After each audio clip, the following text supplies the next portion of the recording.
So, hello, I'm Jozie Kettle, and I'm the project curator for Beyond the Binary, and I also work for the Pitt in public engagement and with research. And I'm so excited to be bringing you inside the exhibition today. I'm going to do a terrible job giving you a little bit of a sneak peek. Hopefully some of you that can make it in will actually come, and we're trying to put as much content as we can online. You're going to see Hannah in a minute. as we know, it's really hard for people to get places because of health and travel restrictions.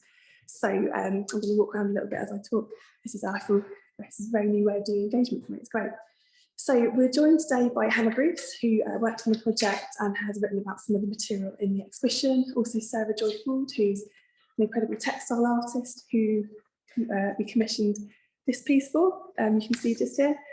Also Liv Sherrard, who worked on the project, and Shakira, who I'm going to show you Shakira's section. So Shakira curated this section just here. As you're probably getting a sense of, Beyond the Binary has been a really collaborative piece of work. So we were funded by the National Lottery Heritage Fund, and we worked with over 40 partners to put this exhibition together. So in this quite small space, we've got a whole cacophony of voices, hopefully more of a kind of in harmony. So yeah, we were exploring so many different issues from really exciting, diverse material culture.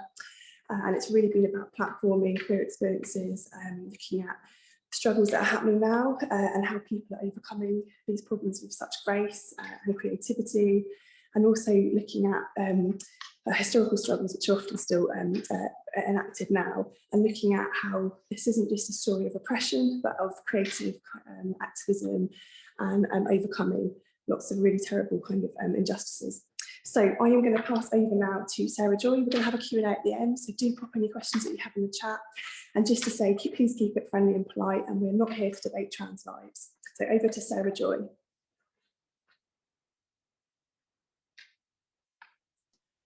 Hi.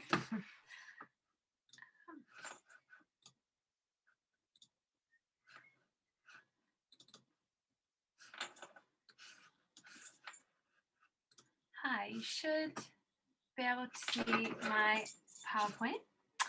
Hi, so my name is Sarah Joy Ford. I'm an artist, a PhD researcher, and sometimes curator working currently based at Manchester School of Art. I use textiles to explore the complexities and pleasures of queer communities, histories, and archives. My practice sits at an intersection of the digital and the traditional, using strategies of quilting, digital embroidery, digital print, applique, and hand embellishment. My PhD research explores quilt making as an affective methodology for revisioning lesbian archive material. The loving attention and protective qualities of the quilt offer a reparative site for investing in lesbian archives, inherently bound to a history of injury and marginalisation. So today I'm going to talk about the quilt that I made for the Beyond the Binary exhibition, and I'm going to be giving you a sort of sneak peek really of some extracts from an article that I've written about the quilt that is forthcoming at some point. Okay, so the pinks, peaches and threads of the satin quilt draw together imagery and symbolism from the Pitt Rivers Museum alongside the personal collection of fish, also known as King Frankie Sinatra, a drag king, a rebel dyke, and the digitally embroidered together are the personal and the institutional are drawn into dialogue within the quilt. The quilt is a blanket made up of 3 layers stitched together, the trapped air creating warmth. Quilts are often conflated with patchwork, which is a common technique of cutting small pieces of fabric and reassembling them into a whole cloth. However, there are multitudes of quilt making methods. My lesbian quilts are a slippery satin practice, drawing heavily on the traditions of whole cloth, eider downs, narrative album quilts, rather than always physically patchworking different fabrics. Although this quilt is not a material patchwork, the thrifty strategy of patchworking informs my archival methodology, gathering images from mismatched archival repositories in the face of scarcity, and the erasure of lesbian histories from institutional spaces can be an apt and canny strategy. On my visit to the Pitt Rivers Museum, I wandered amongst the cabinets and cases, and I was drawn towards the axes, flints, clubs, and arrowheads. They are beautiful objects, laden with symbolic violence in their actual intended or reference use and their violence of their journey into the museum. I like the arrowheads all lined up like sweets under the glass. Little paper labels, ink penned, lie by their sides, numbers scrawled on their surfaces. I think of other kinds of arrows, the prison arrows crawling up the skirts of the suffragettes, mounted on pikes and marched alongside sewn banners through the street. The arrow, a thicker kind of needle, is reclaimed as a warning. I too think of the iconographies of puncture and resistance in lesbian culture. The double-headed axe, the labrys, is a repeated motif in lesbian culture and consequently in my own art practice. This bilateral symbol has a rich history of references associated with Geminis as a symbol of equality, the ox or the Minotaur in Cretan legend, Hippolyta and the mother goddess. And over time, the labrys has slipped into lesbian legend as the tool of the Amazons and a symbol for lesbian strength. The labrys is also tattooed on Fish's arm, which you can see right in the corner. Leafing through the decades of her photographs, I can see the labrys growing and Celtic bands wrap and encircle it, creeping down her arm over the years. It is a tool for recognition, a symbol of ferocity and resistance, a knowing wink. These symbols speak both of violence and reparation, the two always entwined, piercing and joining. There's a cabinet devoted to scissors, one pair rusted shut and bound with old mildewed cloth, threads trailing. Drawing them, I want to wrench them open and feel the rust scrape. I want to hear the sound that they make. The violence of the cut is essential to the quilt. It is the potential for new folds and connections made possible by snips and slices. The cut is transformative. The cloth caught between the blades always bears witness to the slice through wholeness. This quilt is a witness to the cuts of history, slicing and selecting and folding sapphism into the seams of history unseen. Across the satin, images and symbols are cut up and reassembled into a new site for touching desire. Snipping from the museum and from Fish's living room, I cut the umbilical cord between the conscious and unconscious in order to access new creative tools. Driven by desire, the cut creates a possibility for reworking and working through. Pulled out of the cabinet and into the embroidered space of the quilt, the ancient scissors slip out of context and into motion. Once categorized by their use, their function changes and they become bound up in the lesbian lexicon of the quilt, becoming an innuendo, an in-joke.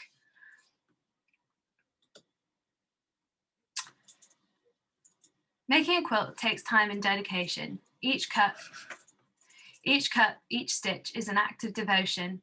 The affective potential of the quilt is bound up in the time taken for the hand to complete the gestures required for its production. These devotional movements offer a space for re-articulating the histories of subversive pleasures and the radical dyke histories that have not been cherished. I met Fish in 2018 when I attended a Rebel Dykes walking tour in Brixton with my mother.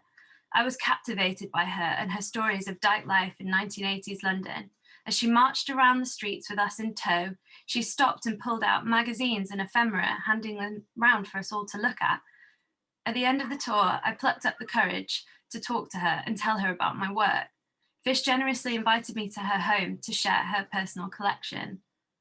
Fish's archive documents a life filled with love, sex, and activism as a drag king, club host, member of the Black Widows biker community, and a member of the Amsterdam-based punk band, The Romantic Bones.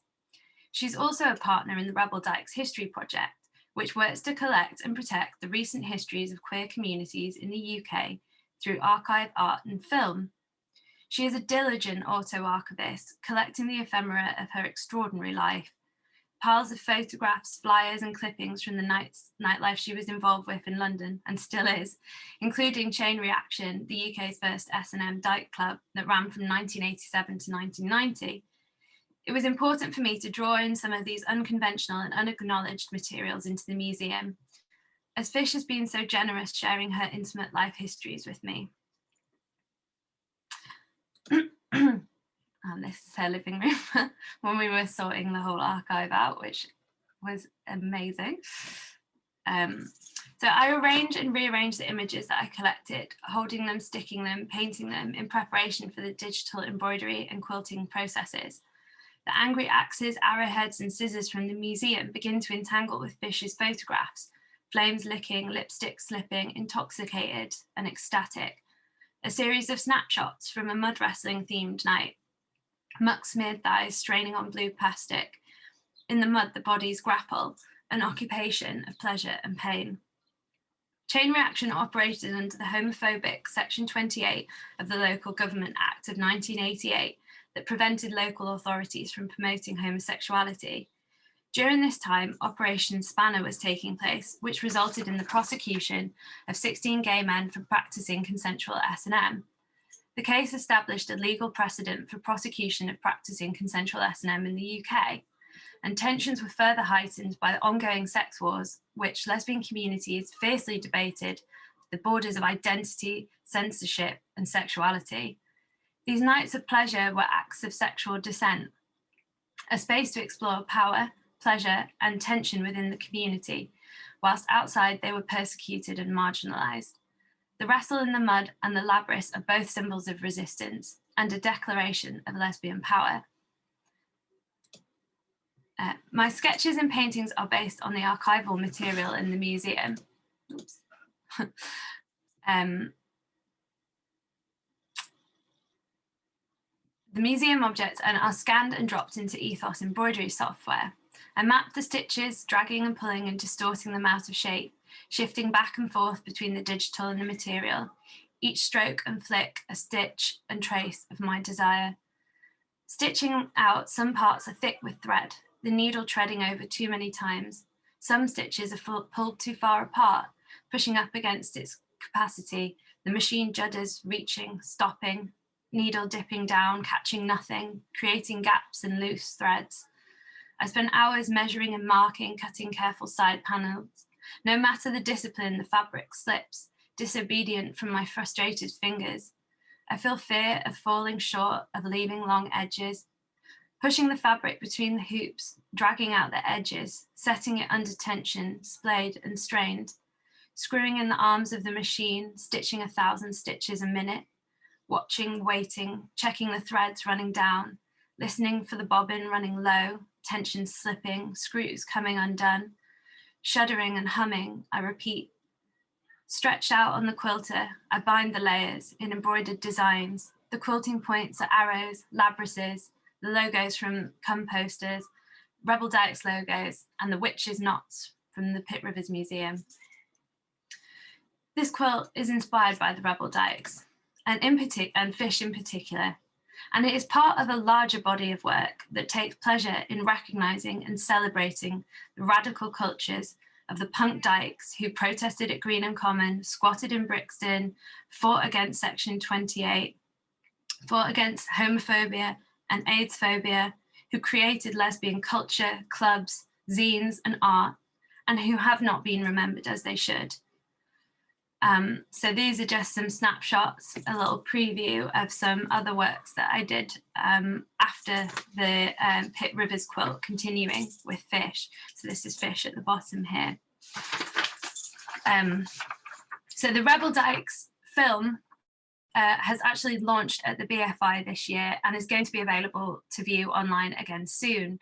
So I really recommend that you all go and find out more about this project and watch the film.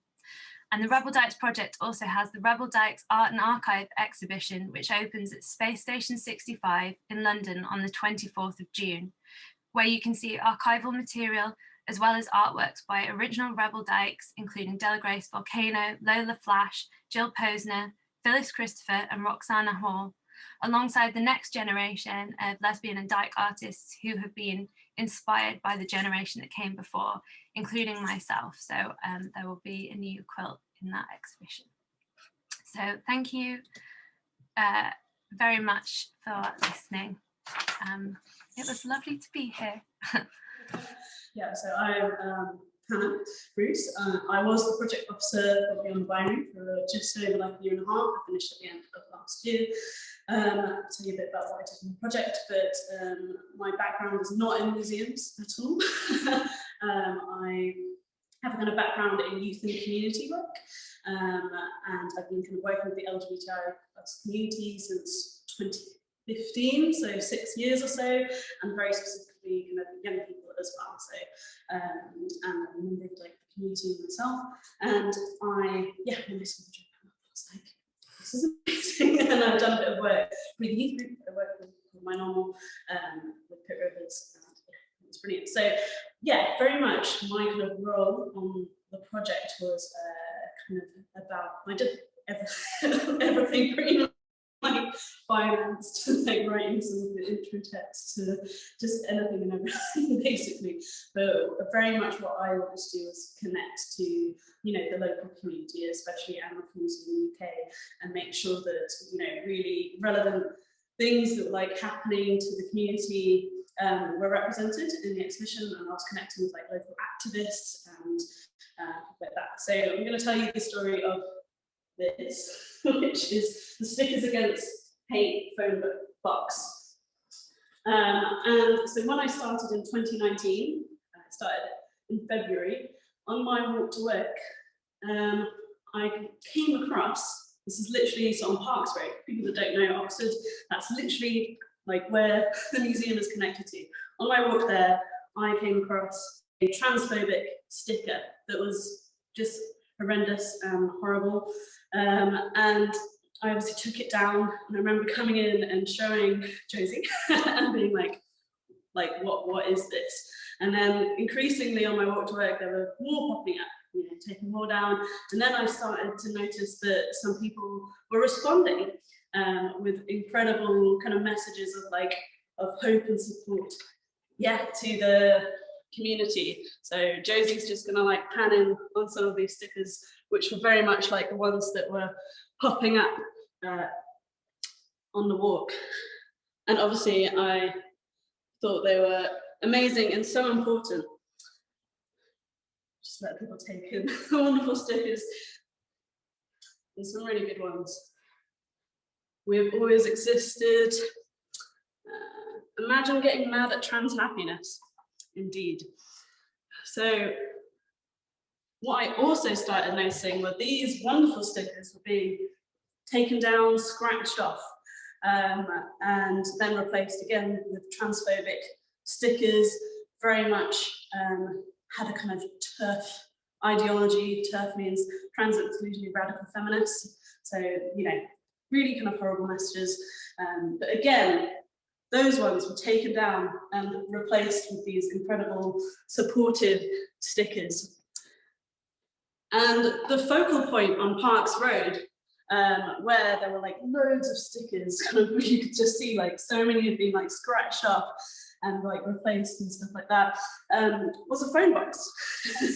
And that just so happened on another walk to work, I came across the person putting up the positive stickers, which was very nice. And so I obviously got to chatting with them, and we exchanged contacts. I told them about this exhibition, and obviously, you know, seeing the transphobic stickers going up was something that, you know, is a horrendous thing to happen. Imagine like being a young trans person and you seeing like those messages. You know, there needs to be messages of hope and support that this person and other members of the community were sticking up. So yeah, we got to chatting, and I remember, I think afterwards, we kind of, Jozie, in fact, I think it was Jozie, who was like, could we have a phone box in the exhibition? And I was like, yeah. So Olivia, who you're going to hear speak later, we set her the task of trying to find a phone box and looking into kind of into different things. We spoke with at Stickers for the Win, who is the person who, yeah, did incredible activism around this. Like literally, when I spoke to them, they go around twice a day, in the morning and in the afternoon, kind of after work time, taking down the stickers and replacing them, and even like more. So when we told them, they were like 100%, this is amazing. But we also wanted something to like tell the story of what was happening. So at Stickers for the Win created the video that you can see in here. That I think is actually a combo of 4 different videos. One is like a day-to-day, like following a day in the life of them, taking down the stickers and replacing them with these lovely cat things. Unfortunately, you can see one of the transphobic stickers and see how horrendous they are. Yeah, so really important to kind of showcase this that's happening literally 1 minute away from the museum that was happening. And I am, so glad that we managed to get this in, because one of the things that we really stood for Beyond the Binary in this Pitt Rivers is to be allies to the community. And specifically, you know, museums should not be neutral places. They're not. They just aren't anyway. So absolutely having this in the middle, painted in the trans flag colours, and stickers. You can see all the stickers here have been like sent in by loads of different people. Loads of people that got, you know, got into the kind of stickering responses. It became this massive thing, dozens of people. You know, so many positive stickers around that. And it absolutely was something about, you know, sharing love and support for the trans community against hate, essentially. Do I have more time? Ooh, let me check the time. I'm struggling to see time as well.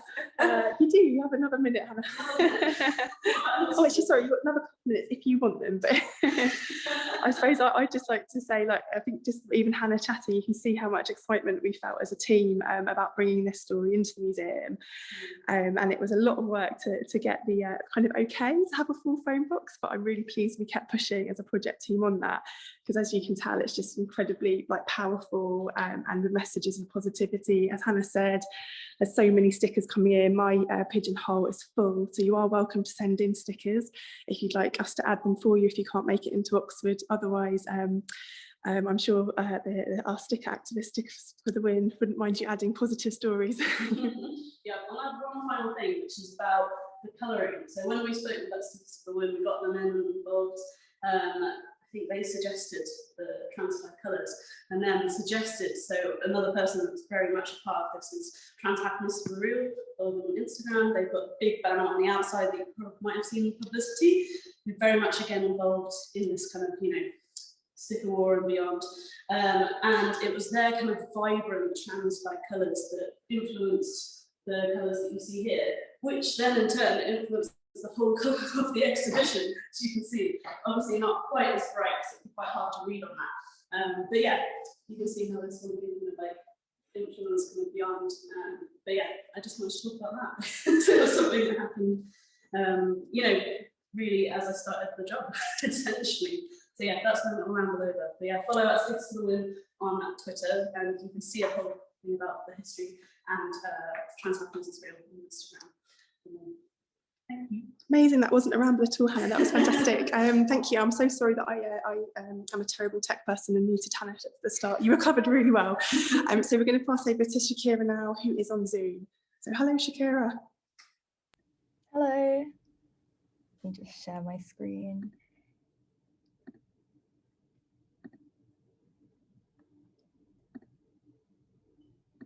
Can you see this okay? Yes? Yep, Shakira, that looks great. Okay. Hello, my name is Shakira Murat. I'm a community curator for the Beyond the Binary project, and I'm going to be talking about Catherine Hilda Duleep Singh. So Catherine Hilda Duleep Singh was a queer woman of color who had a relationship with Lena Schaefer. When I use the term queer, I use it as an umbrella term for people whose sexual orientation is not heterosexual or their gender identity is not cisgender. So I'm just going to give you, I need to change slide. Oh, there we go. A bit of background about Catherine Hilda Duleep Singh. First of all, she was born in 1871, England. This is the 19th century Victorian era. She was daughter of the Maharaja Sir Duleep Singh. He was the last Maharaja of the Sikh Empire, exiled to Britain at age 15. Queen Victoria befriended him and she became godmother to his daughters, Catherine, Sophia, and Bamba. Catherine is the middle child. You can see her in the middle in this photo. And all three were debutantes, so they were presented in higher society. When Catherine's father left to India to regain the throne from the British, Queen Victoria put them under the care of Arthur Oliphant.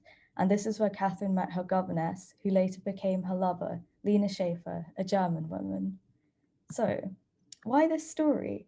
I'm interested in looking at the intersection between race, gender, sexuality, and class, and Catherine Hilda Duleep Singh represents this as a queer woman of color who was upper class during the Victorian era. She lived a life where her sexuality, same-sex love was stifled. It wasn't legally or socially accepted the way it is now. So she has quite an unusual story that hasn't been told before. I thought it's very important to highlight queer women of color throughout LGBT history.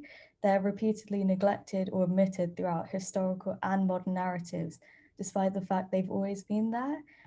Queer women of color have pushed LGBTQ+ rights to the forefront in the Western world. If we look at the Stonewall riots, figures such as Marsha P. Johnson, Sylvia Rivera, and Stormy DeLavery headed the movement, and the former two are trans women of color. Catherine is an interesting figure because she was also at the forefront of movements. For example, she supported the peaceful Fawcett suffrage movement. This differs from Emmeline Pankhurst's movement, which was criticized for excluding women of color. Another reason I chose her was she has a positive and uplifting story. Catherine and Lena spent most of their adult life together in Kassel, Germany. Their relationship demonstrates that of a lesbian couple. They went for walks together. Catherine tended the garden. Lena cooked the meals she liked to eat. Catherine looked after Lena when sick. It was a very blissful and domestic part of Catherine and Lena's lives. Catherine even asked for her ashes to be buried next to Lena in her will. And the interesting thing about this couple too is they helped Jewish families escape Germany during World War II. Queer stories in the Victorian era tend to have bleak endings, and this one is of hope and joy, which was difficult to achieve in this era, considering the attitudes towards homosexuality. Another reason I picked this story is it is a local story too. Catherine studied in Somerville College, Oxford, so it was interesting to find out she's part of Oxford's history as well as LGBTQ+ history. So I'm now going to talk about my Beyond the Binary project. I was thinking of a way to best represent Catherine, and I thought necklaces were a good way to do this. It's an everyday item that she wore. It's worn on the chest, displayed close to the heart for everyone to see. So it's visible but not mentioned, and I interpreted this as a sign of pride for this time. I picked 3 necklaces and a brooch, and I'm going to talk about the symbolism behind each necklace and how it reflects aspects of Catherine's identity. So first of all, I picked a rosary bead necklace. This necklace is from Punjab, India, a region her father was born. Her father was converted to Christianity from Sikhism at age 14, but he reconverted back to Sikhism when older, whereas Catherine has always been of Sikh faith. This is a part of her identity that is unwavering, unlike her father's journey with faith. So I thought the rosary bead necklace best represents this. I also picked a gold necklace from India. So gold is passed down to the families in Indian culture, especially when you get married. Catherine and Lena lived like a married couple. So I thought the gold symbolizes prosperity, and Catherine led a prosperous romantic life with Lena. Additionally, Lena and her shared a Swiss bank account, so their lives were prosperous in more ways than one. I also picked a pearl necklace to symbolize purity and piety. Catherine's love with Lena is pure, as is all types of love, and Catherine was loyal to Lena. She's never been recorded to be with anyone else. In the Victorian era, pearls also are a mark of your class, and I thought this kind of represents the English aspect of Catherine's identity as a princess living under privileges, as the goddaughter of Queen Victoria. I also picked a brooch, which is mounted with beetles and pearl from Germany. I wanted this to represent the part of Catherine's life she lived with Lena in Germany. And in letters that Catherine wrote to her sister Sophia, it's been recorded that this was one of the happiest periods of her life. Now I'm going to talk about my poetry. For the Beyond the Binary project, we could interpret exhibition factually or creatively, and I chose to do it creatively because I'm a writer. So I wrote a poem called The Princess and the Governess. I wrote sonnets. So the reason I chose the sonnet form was sonnets are a form of poetry that express love. I wrote 3 stanzas to reflect the trio of necklaces and the different facets of Catherine's identity, and my poetry tells the story of Catherine and Lena. And I thought this was the best way to capture the beauty of a same-sex relationship that has happened but has not been told before, especially in a museum. So Thank you for listening, and I look forward to your questions.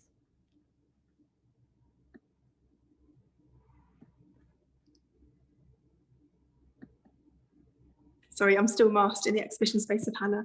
So yeah, thank you so much, Shakira.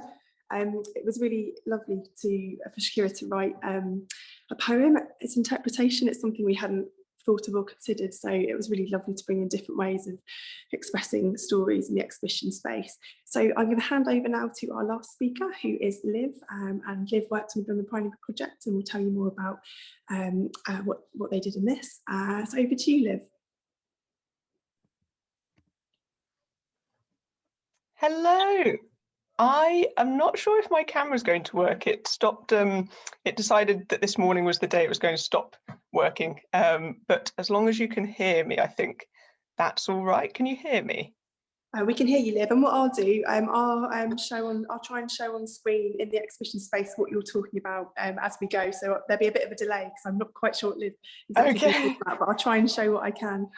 Lovely, thank you. Yeah, it will be the Octopus Bag that I will be talking about. So lovely, there it is, amazing. So hello, I'm Olivia Sharrard. I'm here talking to you today because I was the Collections and Exhibitions Officer for the Beyond the Binary project between 2019 and 2020. This talk explores the process of making queer voices visible in the Pitt Rivers Museum. I'm going to introduce two objects which you can see on the screen now, which are in the exhibition. I'm going to explore their object stories and contextualize them within the Beyond the Binary exhibition's process of making queer narratives visible within the Pitt Rivers Museum. In doing so, I'm going to focus largely on the amazing community curator who brought these object stories to life, and how this community curator's own lived experience and personal journey has enabled these objects to speak so meaningfully about queerness in museums. As we've heard, the Beyond the Binary project aims to make queer voices and lived experiences visible within the Pitt Rivers Museum and the collections. It has been doing this by working with numerous project partners to acquire new objects which tell queer stories, look at objects already in the collection through a queer lens, develop this exhibition, and design and run events, amongst many other things. My role as the Collections and Exhibitions Officer fitted into the project by working on three main strands of activity: the collection side of things, the exhibition development, and coordinating the team of 12 incredible community curators. The community curators are project partners who contributed massively to the development of the exhibition, amongst so many other things, and who worked tirelessly to highlight queer narratives which can be told about objects. As I briefly mentioned in my introduction, I'm going to focus on the story and work of one particular community curator, Dan Lauren, who is a gay transgender man of Métis North American heritage, and explore the objects which Dan has queered and questioned for the Beyond the Binary exhibition. The object which Dan chose to work with was the Octopus Bag on the left there, so the black one, yeah. Which is a black woolen cloth bag with ribbon and embroidered with beads. It was collected in 1842 and has come from Canada, made by the Métis people. The Métis are people of mixed European and Indigenous ancestry, linking European fur traders with Indigenous North Americans. As mentioned, Dan is of Métis heritage, and says this about the Métis beadwork of the Octopus Bag. Métis beadwork itself is stunningly beautiful, with floral motifs being the main feature due to an inspiration drawn from wild North American flora and needlepoint practices from Europe. So Dan chose to work with the Octopus Bag because it spoke to their Métis heritage.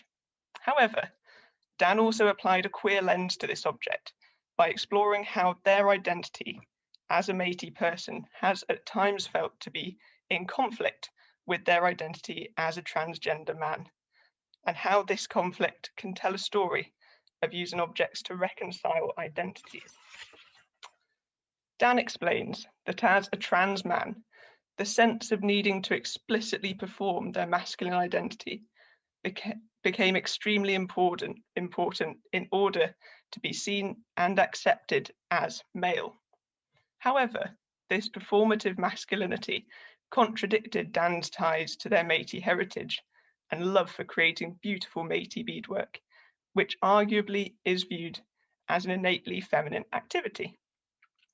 In Dan's own words, as a transgender male beader, I sometimes feel hyper-feminine when sewing traditional designs, and as the beads are flat stitched onto cloth, I become troubled with a dysphoric sensation wrapped up in the many barbs of colonialism, normative notions of masculinity, and a constant embattlement of the proper way of performing gender.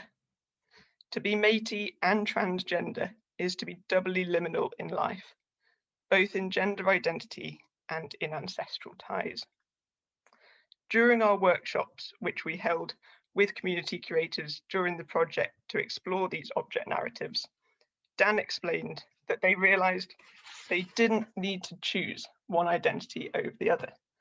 Instead, Dan reconciled these seemingly contradictory identities into their identity today, less afraid to align both their Métis heritage alongside their trans identity. As such, Dan created another version of the Octopus Bag for the Beyond the Binary project, using traditional Métis beadwork techniques to intertwine queer themes within a traditional Métis octopus bag, and that is the one that's currently on screen there. In summary, that is the story behind the Rainbow Octopus Bag, and therefore, by creating the new Rainbow Octopus Bag, Dan has beautifully demonstrated how queer narratives can be made visible within museums by looking at objects through lived experience. Thank you so much for listening. Oh, I'm back. Amazing. Thank you, Liv. That was really lovely. And I know you talked to Dan quite a lot about their own feelings about how they wanted to be represented today. So thank you. And also just to say, Dan is curating an event in July. I think it's the 21st of July. If you have a look on our What's On pages, What's On pages, you can see the event there. So Dan's brought together a really interesting panel of North American Indigenous artists, so including, I think, another beadworker. And that event will explore how creativity is used more broadly with people Dan knows to bring reconcile different facets of your identity. So we've got some time for questions if anyone has any. I don't know, Andy, if there's anything in the chat. I can't see really on my phone. So I wanted to just ask Hannah really briefly. I'm going to turn my camera back around while Hannah might answer this, how it was shifting to work in a pandemic. So I went on maternity leave right at the end of 2019 and watched in slight horror as I thought all my colleagues are having to finish off really important collaborative work but at a distance. So I just wondered if you wanted to say, and obviously it's been completed amazingly, so my horror turned to absolute joy. But I thought, Hannah, you might want to say a couple of words about that. I'll turn my camera around. Yeah, I mean, it was a challenge. I think is the obvious thing. I think adapting to work online, as everyone knows, was strange. But then when you're finishing up an exhibition, equally strange.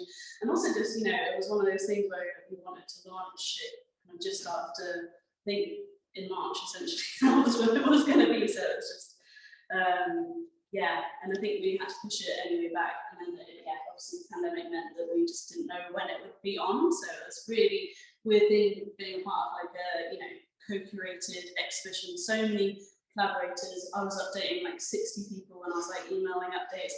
I don't know when it can be open, but keeping everyone involved with kind of like what we would do. But yeah, because we had to like change things to make it like COVID safe and stuff like that. There were supposed to be like headphones in here, so you could like listen to like the videos, but they've all got subtitles on. So again, that was another thing. Luckily, we have that sorted because accessibility is important.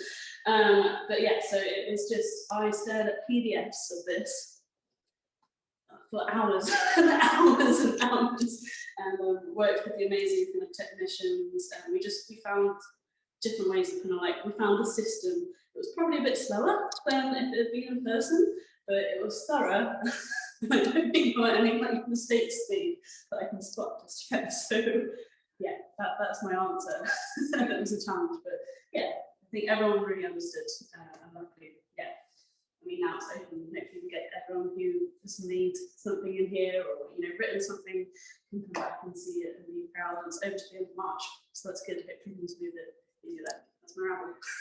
Thank you, and just a big shout out to Andy, our head of public engagement, and our my manager, and Zena, who's our exhibitions officer, who took on a lot of additional work trying to work out how to adapt the exhibition to be COVID secure. And I'm going to ask Sarah a quick question, if that's all right, Sarah Joy. So I was wondering, going back to the quilt, I'm going to turn back round. So you do a lot of work with archives and museums. Are there any kind of limitations to working in museum and archival settings that do you ever feel like you'd like to take your work, or do you take your work out onto the street? And could you say a little bit, about working with museums and archives? What might the limitations be? Oh yeah, no, I work with a lot of different kind of places, and archives for me, it's been a big thing in my PhD about kind of looking at what different kinds of archives there are, and how basically a lot of it is about how it feels to be in those different archives and spaces. So I talk about the institutional archive. So I work with the Vera Home collection at LSE, and I've kind of written about how that feels to be in such a kind of rigorous sort of clinical space almost, whilst trying to form a creative practice, and how that feels. And then I've also talked about community archives, so places like Glasgow Women's Library holds the biggest collection of lesbian materials in the UK, and it's a community centre, it's a library, it's a live space. It's absolutely wonderful and quite a beautiful and chaotic way of working, and I was able to rifle through the archival boxes and then bring them up to the balcony, and you'll be looking through a box and there'll be a whole event going on underneath you and up from the balcony, and that kind of really like live space. And they're also dealing with real contemporary issues around transphobia as well, so a lot of what Hannah was talking about rings true with some of the things that have been going on with Glasgow Women's Library as well, which is really interesting. And then there's the personal archive, or the domestic archive, which I think might be my favourite to work with. So actually like being with Fish in her home and like helping her organise her collection and listening to the stories as we pull the stuff out of the boxes was just, the most incredible experience. And like I say, it's so generous and vulnerable of her to do that. And I also work with a photographer called Phyllis Christopher. This is a piece I made based on her photographs, and she let me into her home as well. So I love working in all different spaces, and I do a lot of like banner making as well. So I love taking my work into the street, of course. And I think there's a real intersection between quilt making and banner making in my practice. They kind of interlink. And there's the Women Making History exhibition is on at the moment at London's Scottish House. So that's got all the processions banner in from the suffrage centenary. So I have a banner in that as well. So but I love working with music, and this has been a wonderful opportunity because I'm kind of doing all this research out and about in different kind of communities and with individuals, and being able to bring some of that story into the institution was such a wonderful opportunity. And I just, I've been bigging up the Beyond the Binary project to everything, because I think the model of working with community curators and commissioning new objects that tell the narratives that are important to queer communities now, I just think is wonderful. So I've absolutely loved working with it, of course. Thank you so much. Oh, we loved working with you, and I think so Sarah Joy's quilt is going to be accessioned into the main collection, which is amazing. So we're going to have an object with real Dykes beautifully sewn over it in the main collection, which is really cool. So there's a question in the Q&A for the exhibition team. So maybe Hannah, might start with you as we're in the exhibition space, and ask Liv as well. So this is from Mara, and do you have an object or section you feel most connected to, and why? So I'm just going to turn my camera back around to Hannah, and I'll follow Hannah to wherever you go. I think, which it will be representation and activism. I think just I'll give you a quick pan of the yeah, section. there's amazing work from Valentino Biaschetti, whose comic is in here, 2 pages of their comic, which is amazing. And yeah, they did some incredible work. But yeah, I mean, activism and representation matters massively to me, and I think it's kind of like connected to the whole exhibition with the fact that, you know, these stories have been purposefully omitted from museum spaces, and that's why I feel so passionately about, you know, Beyond the Binary, is kind of flipping that. And it's not just this, as we'll see later with the talks, there's interventions in the main museum, which is really important as well. Yeah, essentially, so I feel like even part of this is, and my job was activism in its kind of self, and I feel connected to that. So obviously this, but there's so much incredible stuff as well. Just literally everything. You can't take it all in one visit, I would say. Just FYI, you definitely would need a break. Yeah. Thank you. And I'll just quickly, while we're here in this section, I think I probably, as a museum person, one of the sections that I feel really connected to as well is this section and these particular objects here. So these objects are described, or described in the database as hermaphrodites, which is an offensive term that we would not use now. And I feel, and we've worked with Valentino Biaschetti to reinterpret these objects. Valentino's written some fantastic, really powerful interpretation, holding us to account really, that's in the case. So do have a look at it if you come in. But for me, this section and these objects in particular remind me that we can, as museum workers and writing collections databases, we can commit acts of violence by the way in which we interpret objects, and we need to do it in ethical, collaborative ways, and really work on take the really harmful vocabulary that we sometimes use. And Hannah's just pointed out, we've got a quote up here. So presupposed political neutrality in practitioners and institutions should always be challenged. Yes, John. I'm just going to hand over really quickly to Liv. Do you have a section that you're particularly connected to, Liv, or would it be what you've already talked about? So for me, it's probably 2. Firstly, the phone box, just because I helped source it, which I'm really proud of, to see it in the exhibition, and yeah, because it was because it stands so close to the Pitt Rivers, and I would walk past it each day to and from work. And secondly, I guess all of the sections which the community curators put together, because I was so like sort of connected with each of their works during the project, that actually seeing all their work in the exhibition, it's quite emotional. Yeah, I just feel really proud of those sections. So if that's not a very cheeky answer to have so many sections that I feel connected to, that would be my answer, definitely. Yes, Hannah's raising their hand and walking around the phone box. I'll just thank you, Liv. I think that's a perfectly relevant answer. I'm just going to turn back to Hannah. Oh, thanks. It was really important to point out that the first section in the exhibition is Indigenous power countering colonialism, because we couldn't do this ethically without like making sure that a real part of this was about decolonizing the museum and making sure that we're working with Indigenous people to kind of get their stories. And that's why it's not just LGBTQ, it's like beyond that, it's gender, sexuality and power, and really like looking at different power dynamics and empires' effect on genders and sexualities, like across, basically, as people know. But so yeah, I just wanted to point out that this is why it's at the start, and it's incredibly important to be doing this and for the museum to continue to keep on doing this because of it being such a closed space.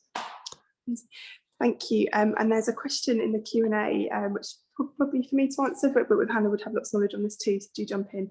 So Emma, thanks for your question. And it's, what is the relative percentage of objects on display that were already in the Pitt Rivers collections versus objects collected / produced specifically for the exhibition? Did the objects already in the collection shape the exhibition structure and themes? So to answer the last bit first, yeah, the objects in the collection absolutely shaped the exhibition and themes. And as Hannah mentioned, we absolutely knew that we had to, it was the only right, ethically right to start through the lens of colonialism and looking at the damage done through colonial legislation and settling. So we did a really big audit of what we had in the collections. We couldn't look at every object, obviously, there's thousands, hundreds of thousands, but we did a deep dive into the collections, looked at what we had, looked at what objects we didn't want to just choose objects that we couldn't then consult with the originating communities with. So there are objects in the collections that we chose not to work with because we weren't confident about how we'd consult around those objects. But in terms of percentages, there's quite a lot of loaned material. There's a lot of new commissions. We didn't collect anything. I don't think everything was commissioned. We felt very quick early on that the ethical approach was to commission new material rather than collect what already existed. We had some concerns around that. And yeah, so we looked at all the objects we had in the collection, which we thought could work to tell stories. And then we looked at the gaps and looked at what objects, contemporary objects, would work well with those historic items to tell relevant contemporary stories. I hope that makes some sense. So it's really looking at what we already had and how we could put those into conversations with new pieces. So it's quite, yeah, there's a lot of Pitt Rivers objects in here, probably around about 30. I'm looking at Hannah. And there's probably, I think, about 40 to 50, there's a lot of objects in here, 40 to 50 loaned or borrowed or commissioned items. So I hope that makes sense. Emma, anyone else want to say anything? Hannah or Liv? No, Liv. Okay, so we're actually coming up. Sorry, Liv, did you want to mention something? No, sorry, I was just struggling to unmute myself, but that's all good. I think you did a good overview, Jozie. Thank you. Okay, well, actually, we're kind of up to time almost. There's no more questions in the chat that I can see. Thank you all so much for joining us, and do come and visit the exhibition if you can. We remain really grateful to our community curators and project staff that have now finished their contract, sadly, like Hannah and Mara, who's actually at this event. We're receiving so much support continually from everyone, and we've learned so much as an institution. Is probably what I'd like to finish with, but we're going to keep embedding this work. We don't see it as a one-off project that has an end point. We're going to fight really hard to continue the work in some way that will remain meaningful. So thank you very much, and hopefully we'll see you at our next event, which starts at 11 o'clock. You can find the link on our What's On pages. There's also another talk this afternoon. Thank you.